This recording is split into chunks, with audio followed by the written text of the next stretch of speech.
One of the methods that I use to analyze and help people is by doing a investigation into the colored part of the eye called the iris. And the iris is a map to the body.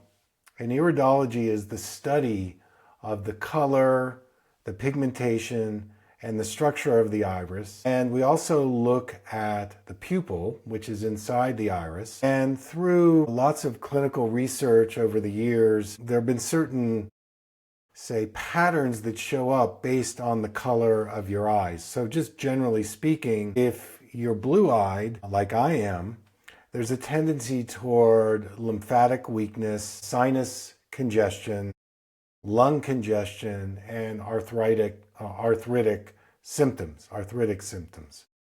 If you're dark brown, that's a person that tends to be more towards having blood issues and glandular disturbances. And then the third type is the kind of the mixed, where that's a person that's inherited both the brown and the blue eyes, and they tend to suffer liver and digestive issues.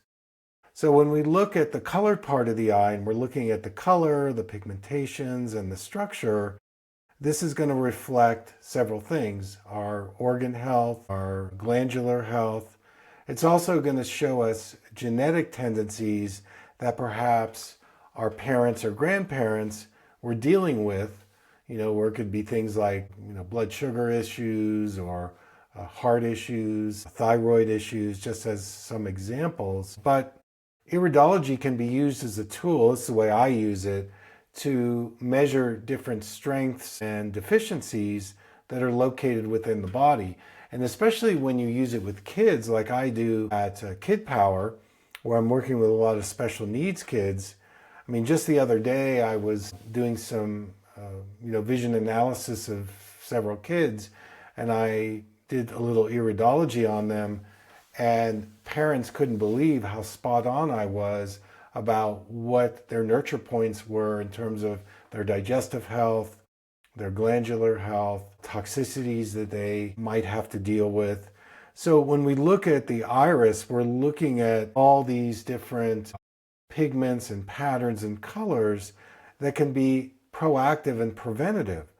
Like for example, sometimes I'll pick up, say, a cardiac issue in the iris. I'll see, say, a certain way the heart, the heart pattern is. And so that can tell us that herbally we might be able to do some things like hawthorn as a way to support the heart better. Or if we have lymphatic congestion, it might be advised to avoid foods with gluten and dairy, because those are definitely going to set off the respiratory issues, and it's also going to affect the lymphatic health, which is going to cause inflammation.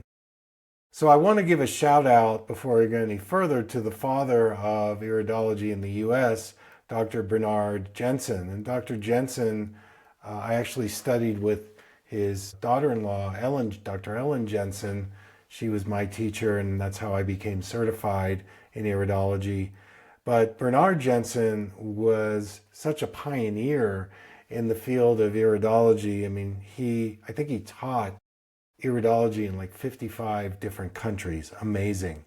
And he had the wherewithal to develop the maps and, collaborated with a lot of different doctors around the world to create a mapping system today that is really great in terms of pinpointing different patterns in the iris.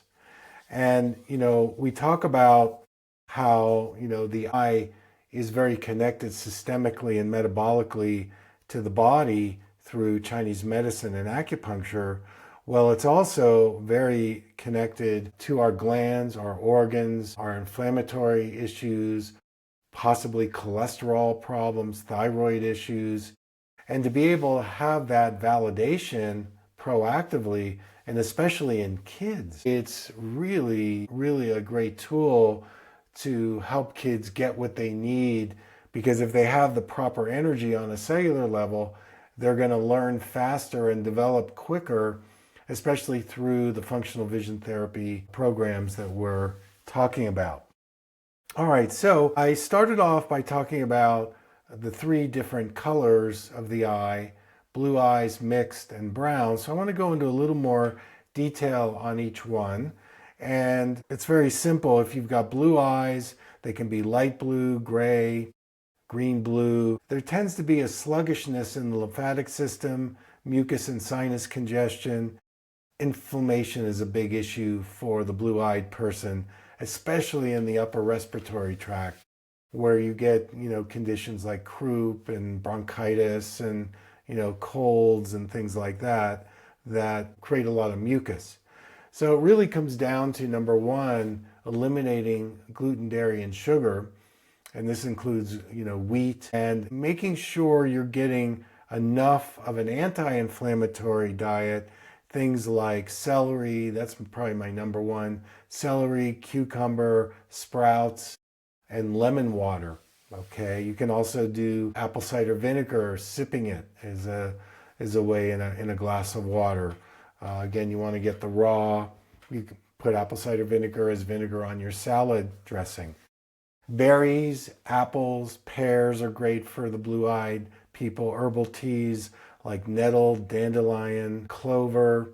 One of my favorites is oat straw tea, or you can do mullein teas, very good for the respiratory health. Omega-3, things like flax, chia, wild-caught salmon, these are things that are really helpful. And foods that you want to avoid if you've got blue eyes would be dairy products, refined sugar, and heavy starches like the white foods, white bread, and pastries. All right, the second color constitution is the mix, the hazel. These are like appear green, light brown. There's a blend of blue and brown. I mean, you can ask the person or ask the mom, do you think your child has blue eyes or hazel eyes? Get their feedback. So with this particular set of colors, the mixed colors, there tends to be a problem with the liver and digestive health. There's more inflammation in the digestive tract. They might not be digesting their food well. This could be leading to things like candida or irritable bowel syndrome, Crohn's disease. And of course, liver is very important for our eyes, but it's important as a detoxification organ. Another thing the mixed constitution will show is blood sugar fluctuation. So we might see markings on the pancreas as an example. Bile insufficiency, sluggish gallbladder. Remember, it's very important for us to absorb our eye nutrients, vitamin A, which is fat soluble, lutein and zeaxanthin. So if we have a problem with our gallbladder, or we don't have a gallbladder, or we're dealing with a lot of toxins in our body, then we're not absorbing those fat soluble foods that are really feeding the eyes. That's why we get night vision issues, dry eye, retina issues, cataracts, macular degeneration. All of these things show up later. So what is the recommended food for the mixed color? I would say number one, liver supporting foods. This would be carrots, beets, artichokes, turmeric, and lemon. High fiber vegetables, really good. The cruciferous vegetables would be like broccoli or cauliflower, kale, radishes, and then the low glycemic fruits. And I think this goes for everybody, is if you're going to do some kind of fruit or carbohydrates, pastries, sugars, you want to go more towards low glycemic index foods. So this could be berries, cherries, grapefruit, and bitters. So this would be something you put on your salad in the middle of the day. It could be dandelion greens, arugula, the bitter type of vegetables for your salads go a long way for cleansing the liver. Obviously, foods you want to avoid: fried, greasy, fast foods, alcohol, processed sugars, and food additives and dyes. I mean, that goes across the board. And then the third type, I call the hematogenic type, or the brown eyes. These are the dark brown, black brown, may look velvety or uniform. So these people tend to have a really strong constitution, but they struggle sometimes with blood toxicity. things like anemia or, blood imbalances. They also can lean more towards sluggish elimination. So you have a tendency toward liver and bowel sluggishness, and there's a risk of mineral imbalances, like not absorbing the minerals. These are really people that are on the go a lot, so they need B vitamins and minerals that they're absorbing, and the B vitamins help them. If they're going to do mineral rich foods, and this would support the thyroid really well, seaweed, dulse, and then of course the dark greens, lentils work really well, quinoa, clean proteins. So if they're going to do, more animal products, I would say cage-free eggs, wild-caught salmon, grass-fed beef, organic chicken, and then chlorophyll-rich foods like chlorella, spirulina, wheatgrass works well. They tend to do better if the foods are cooked. So things like khichdi, that's an Ayurvedic formula, rice and beans and vegetables, that's very healing for the body. And you can use different Ayurvedic herbs like cumin, coriander, turmeric. Those things help with the digestive fire, and khichdi is a really great thing for the brown-eyed folks. You want to avoid excess red meat, white sugar, refined grains, and synthetic binders and fillers. So that's kind of the scenario with the colored part of the eyes. The next thing I want to do is I want to go into the pigments of the eyes. Before I go into the pigments, I want to share what are the inherent strengths of what iridology can do and what it can't do. So first of all, iridology can improve the organs, the glands, and the tissues. It tells us what is weak, what we need to nurture on, what nutrients they need to utilize, what are the problems with toxicity, can they discharge the toxins? Sometimes the pigments and the markings can tell us what special nurturing is needed in terms of toxicity. Iridology can also show inflammation signs in an organ or a gland, and that tells us how we might react to illness, autoimmune disease. It's also going to show us genetic patterns. So even though we may not be dealing with it, there might be tendencies based on our mother and father. And by the way, the right eye is the father and the left eye is the mother in terms of our, genetic connections. Another thing that we can look at in iridology is the shape of the pupil. That regulates how much light gets in, and it tells us, the pupil shape tells us about the health of the spine. It can also tell us about what part of the spine is traumatized or is injured based on the shape. And so chiropractors use this quite a bit as a diagnostic tool. I certainly use it in my practice in craniosacral therapy, looking at the shape of the pupil. If it's not completely round, if part of it is kind of flat or it's elliptical, this tells us that there's definitely some problems with our spinal health, everything from the cervical spine all the way down to the sacrum. Now, another thing the iris will show us is problems, weaknesses in our connective tissue, we might have a tendency towards hernias, hemorrhoids, varicose veins, and even scoliosis. Iridology can show us glandular deficiencies, high cholesterol levels, and lymphatic congestion. But now here are some things that iridology can't do. We can't diagnose disease and treat based on that.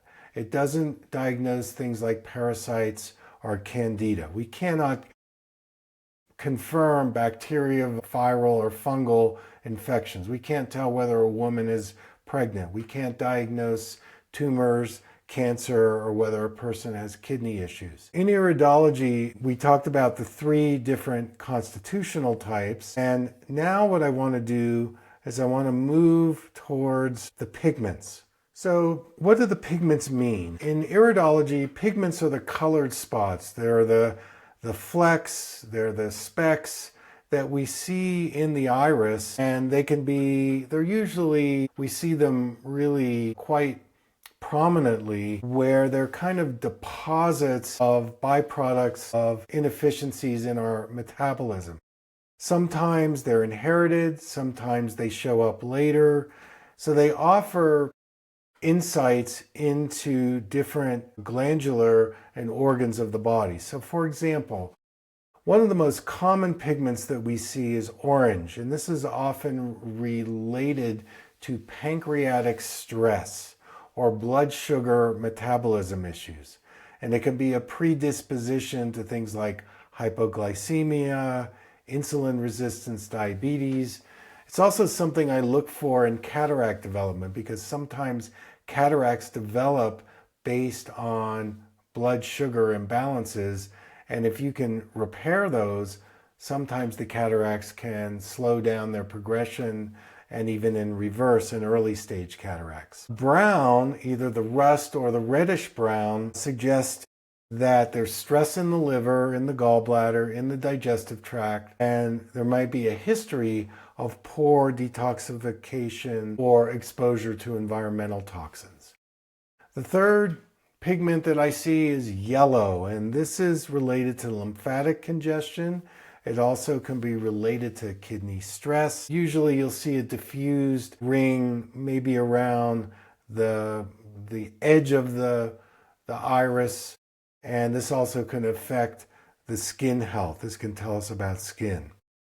Another pigment we'll see is dark blue or black, and this often relates to stagnation or degeneration in a certain organ zone. So this can relate to long-standing toxicities or poor circulation in that area.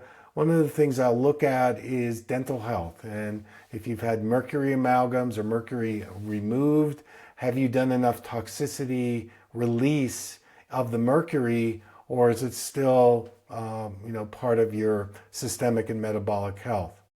And then there's the white pigment around the edge of the iris, and this can relate to cholesterol imbalances, fatty deposits, circulatory congestions, drusen in the retina, and inflammation in acute stages. Whenever I see cholesterol rings, one of the things I'm really looking at is liver health, because if we can improve liver health, that can really affect a lot of different aspects of the health and the body. So I think it comes down to a couple things. First of all, I think we need to take a look at our genetic tendencies. Number two, I think we need to take a look at what are the actual nurture points of our glands and organs in our current health, and can we be proactive in educating ourselves in dietary changes, possibly supplements, and obviously reducing things like sugar, dairy, gluten, wheat. And then the third is lifestyle, our stress response to life, and how we deal with family dynamics, with relationships. I think the lifestyle is also part of this whole situation.